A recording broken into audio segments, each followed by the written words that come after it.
हर हर महादेव। तो आज हम इस वीडियो में सुनेंगे श्री कृष्ण जन्माष्टमी की व्रत कथा। भाद्रपद कृष्ण अष्टमी को जन्माष्टमी उत्सव मनाया जाता है। इसी तिथि को श्री कृष्ण का मथुरा नगरी में कंस के कारागार में जन्म हुआ था। इस दिन कृष्ण जन्म उत्सव के उपलक्ष्य में मंदिरों में जगह जगह कीर्तन तथा झांकियां सजाई जाती हैं। 12 बजे रात्रि तक व्रत रहकर भगवान का प्रसाद लिया जाता है। दूसरे दिन प्रातः ही इसी उपलक्ष्य में नंद महोत्सव भी मनाया जाता है। भगवान के ऊपर दही, घी, शक्कर, तेल आदि छिड़ककर आनंद से पालने में झुलाया जाता है। जन्माष्टमी के दिन उपवास करने से मनुष्य 7 जन्मों के पापों से छूट जाता है। धर्म शास्त्रों में पलंग पर देवकी सहित श्री कृष्ण के पूजन का विधान बताया गया है। तो आइए सुनते हैं पवित्र कथा। एक समय द्वापर युग में जब पृथ्वी पाप तथा अत्याचारों के बाढ़ से दबने लगी तो पृथ्वी गाय का रूप बनाकर सृष्टिकर्ता विधाता के पास गई। ब्रह्मा जी सब देवताओं के सन्मुख पृथ्वी का दुख सुना। तब सभी देवगण निर्ण्यात विष्णु जी के पास चलने का आग्रह किए और सभी लोग पृथ्वी को साथ लेकर क्षीर सागर पहुँचे। यहाँ भगवान विष्णु अनंत शैया पर शयन कर रहे थे। स्तुति करने पर भगवान की निद्रा भंग हुई तथा सबसे आने का कारण पूछा। तब दीन वाणी में पृथ्वी बोली, हे विष्णु भगवान, मेरे ऊपर बड़े बड़े पापाचार हो रहे हैं, इसीलिए इसका निवारण कीजिए। ये सुनकर भगवान बोले, मैं ब्रज मंडल में वसुदेव गोप की भार्या कंस की बहन देवकी के गर्भ से जन्म लूंगा।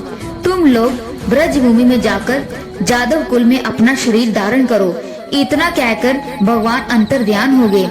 वहीं देवता तथा ब्रज में आकर जदुकुल में नंद, यशोदा तथा गोपियों के रूप में पैदा हुए। कुछ दिन व्यतीत हुए। वसुदेव नव विवाहिता देवकी तथा साले कंस के साथ गोकुल में जा रहे थे। तभी अचानक आकाशवाणी हुई कि हे कंस, जिसको तू अपनी बहन समझकर साथ ले जा रहा है, उसी के गर्भ का 8वां पुत्र तेरा काल होगा। कंस ये सुनते ही तलवार निकालकर देवकी को मारने दौड़ा।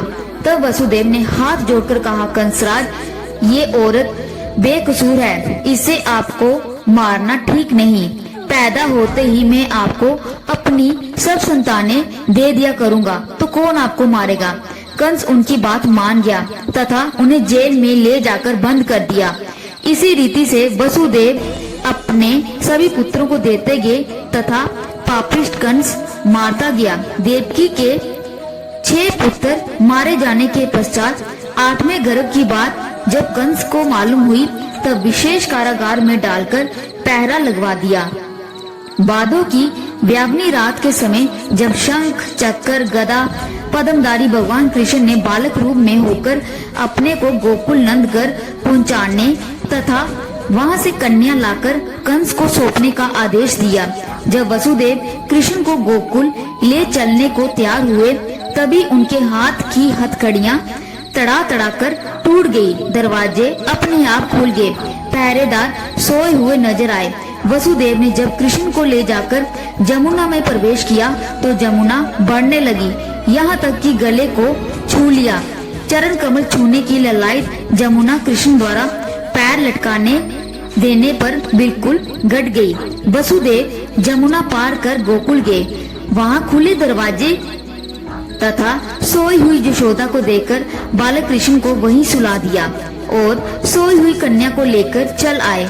जब वसुदेव कन्या लेकर आ गए तो जेल के दरवाजे पूर्ववत बंद हो गए। वसुदेव देवकी के हाथों में हथकड़ियां पड़ गई तथा कन्या रोने लगी। जगे हुए प्रहरीगण ने कन्या रुदन सुनकर तुरंत कंस के पास खबर दी। ये सुनते ही कंस ने कन्या को लेकर पत्थर पर पटकना चाहा, लेकिन वे हाथ से छूटकर आकाश में उड़ गई तथा वहां पहुंचने ते ही साक्षात देवी के रूप में प्रकट होकर बोली, हे कंस, तुम्हें मारने वाला तो गोकुल में बहुत पहले ही पैदा हो चुका है। यही भगवान कृष्ण बड़े होने पर बकासुर, पूतना तथा क्रूर कंस जैसे राक्षसों का वध कर पृथ्वी तथा भक्तों की रक्षा की। तो ये थी कृष्ण जन्माष्टमी की व्रत कथा।